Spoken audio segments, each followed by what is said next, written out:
Assalamualaikum warahmatullahi wabarakatuh.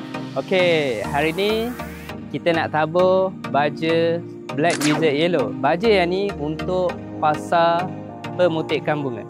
Sebelum nak tabur baja Black Wizard Yellow, kita kena tengok dulu kita punya pokok durian ni sama ada dah sesuai tabur ataupun belum. Okey.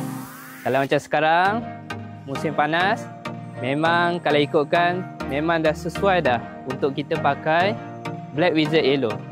Tapi sebelum tu kena tengok juga, kita kena pastikan kita punya daun betul-betul hijau. Barulah kita boleh masukkan Black Wizard Yellow. Nak hijau daun, kita pakai Black Wizard hijau campur dengan baja hijau. Okey. Dah cukup hijau. Kita bersihkan rumput dekat bawah daun. Kita tengok dah sesuai, barulah boleh pakai Black Wizard Yellow. So saya dah ukur dah panjang lebar daun pokok durian ni lebih kurang dalam 3 meter.